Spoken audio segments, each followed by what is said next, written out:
the process of learning, we've come to realize that you also have to build networks. That we're not the only organization or the only country, for that matter, or the only fishing community that experiences the kind of problems that we experience.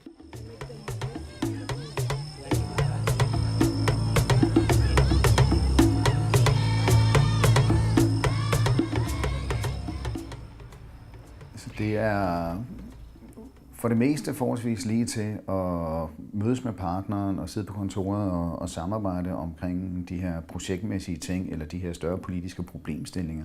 Men når man kommer helt ud på græsrodsniveauet, altså, så er det et helt andet sprogbrug, det er en anden kultur, og det kan være en stor udfordring, når man bliver udsendt. When are you going up the coast? Tomorrow afternoon. Okay. We'll arrive on the Monday. Quite late, so we can only leave from here around 4 o'clock. De lokale ledere fra kystfiskernes organisation Coastal Links er indkaldt til møde i huset. There's a conference being planned.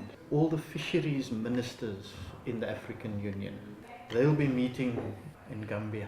The opportunity exists to network with fishers and fisher organizations from across the continent, the whole of Africa. We've been invited to go. But we need a Coastal Links person. There's got to be someone who has a passport. And secondly, it's got to be someone who's comfortable in English. Then I will go for Cristiano. Cristiano. There's only one school that serves those 10 villages. My name is Christian Adams, and I'm from a little village called Mamre of about, say, 13,000 people. And we were very much in the dark over the fishing law. And the very first time that we met with Coastal Links was in the 2008 season. Christian og Nasek flyver afsted til den afrikanske unions store fiskerikonference i Gambia. Og Karsten er på vej op ad Sydafrikas vestkyst til den lille fiskerby Doringby, hvor han skal mødes med haren og fiskerne. Take us so long to lobby people to hear what we said, and now dealing with politicians, they don't hear what we said. They just hear we make a noise, but they didn't listen to what we said. So I think the next challenge is at local level. It's how we as fishers understand the policy. Fiskerikonference i den afrikanske union.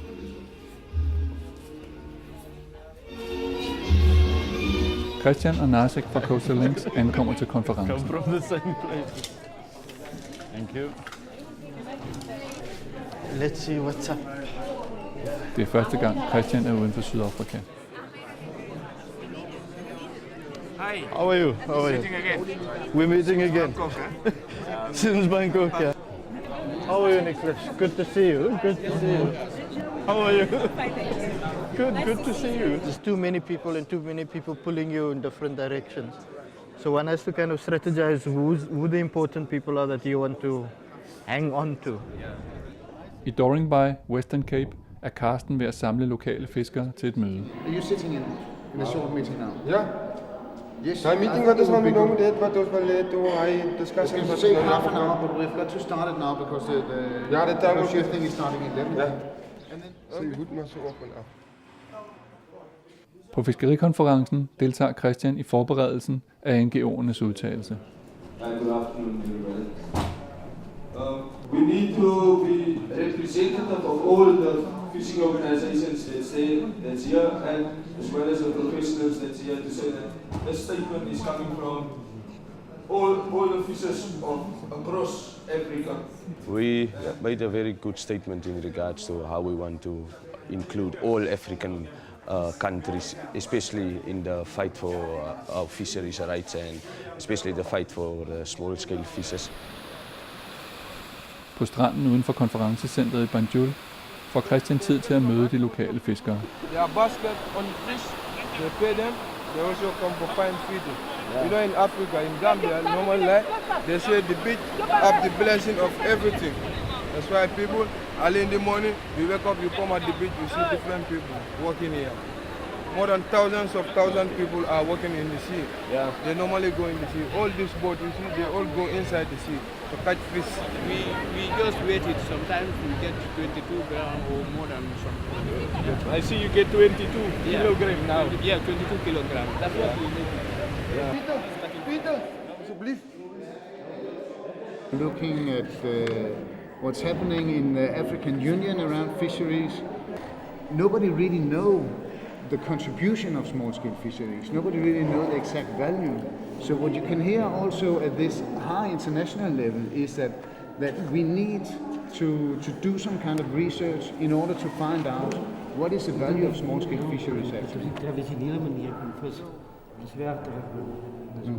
What Lawrence is talking about is the fact that that we want our tradition back as it was before, our culture, you know.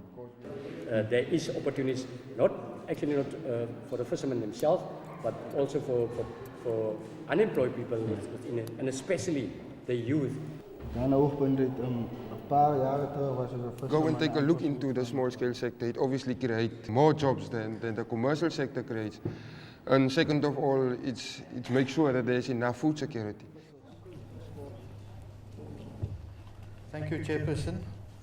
I'm from Masifundise. We work with the small-scale fishing community in South Africa, but I also speak for the artisanal fishing and small-scale fishing sector on the African platform. The small-scale fishery cannot significantly produce to the GDP of any country because its net effect is local. The small-scale sector does vital work at community development. It protects women against violence. It deals with HIV and AIDS issues. It deals with the development of young people at the local community level. So there is an added human and social value that large scale does not do.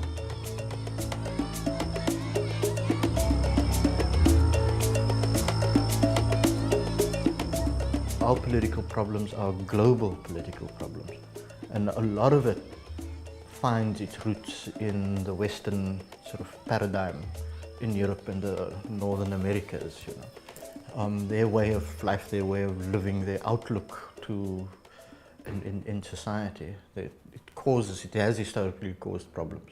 So by us fighting here and to correct things in South Africa, it's not going to be of much help unless there's partners in Europe or in the North that begins to do similar work there. So that, you know, the challenges are tackled on both ends. And I think that's the value of partnership.